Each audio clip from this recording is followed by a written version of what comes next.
nice set of instances. Exactly. So for 8 years of business, our partners were BCU, so I still did professional development with BizCon students. We did postgraduate support, we did site out, we did all of those sorts of things.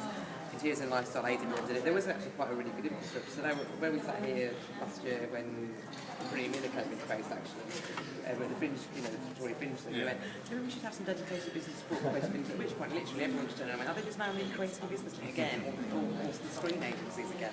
And you haven't got them at all. Can I just say another provocation about? You can say, well, creative industries kind of always do this, and they kind of reinvent themselves and are good at this. So the topic is about creative industries plus. So is there something separate or different about other students and other situations and other cultures that might help? I mean, is it an issue? I think language is a big issue, the terms that we use. Because with our students, if we say entrepreneurship to our creative students, they can go, oh, I don't want that. I don't want to be an entrepreneur. If you talk about freelance, if you talk about being a practitioner, whereas if you say that to our business students, they don't know what you're talking about. So there's kind of, it's finding a common language. But it's the trying to understand language. A lot of people, think, it's TV language that it doesn't apply necessarily. It can be a total turn-off to some people. I don't think that's essentially it's about the same thing. I don't think it's a bad thing. You've only got 4 years in your degree, and you still need to be creatively skilled. I was talking to somebody else from Coventry about this, in the sense that actually, if you're doing a 3 or 4 year degree, you need to focus on your creative disciplines. So if you're doing fine art or ceramics, particularly, I'm thinking of the School of Jewellery. And I haven't gone in and spoken to those undergraduates. I still don't know whether they're here at 19 or 20. I'm just sort of thinking, I'd listen to anyone at 19 or 20, let alone my lecturers or some old lady coming in and talking about business support. So some of it is, I think there's a need after postgraduate, because you've still got to have, things we always say is you need to be entrepreneurial, you need to have enterprise skills, you need to have softer skills, but you do still need to have a creative practice. And there is something I think maybe we also need to look at is, that won't get mentioned ever, is qualitative. So how good you are, for want of a better word. And the way that I used to define it, and I still do to a certain extent, it depends on what your marketplace is and what's happening actually with a lot of the strategies that are coming out.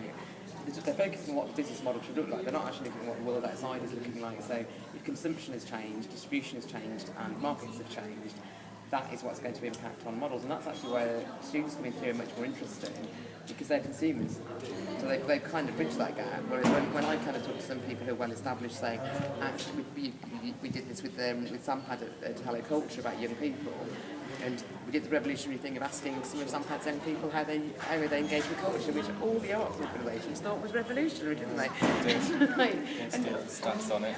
Yeah. One of the kind of big ideas is around ecosystems in cities, where the notion is you have lots of different groups of people rubbing shoulders with each other and creating new work and new business.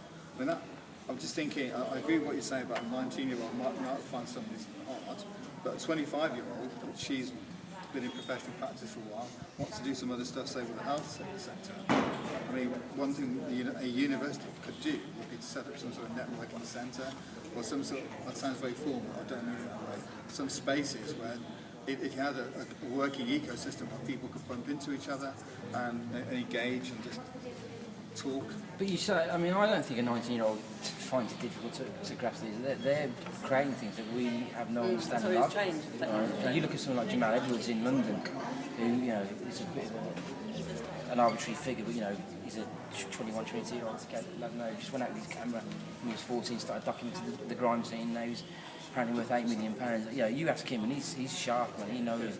He's making those alliances. Richard Branson's all over him. He's using him because he looks good for Branson to be associated with someone like Edwards. But they're leading these new business models, and I think what we haven't grasped. Well, there's a number of things. Right? I'm not quite sure if universities are the places to talk about entrepreneurship and risk, because actually we're quite risk averse ourselves. So an organisation or an institution that's risk averse, trying to teach risk is a bit of an anomaly. But you've also got I don't think we fully grasp the range of work that creative businesses, individuals, freelancers, whatever terminology we actually do.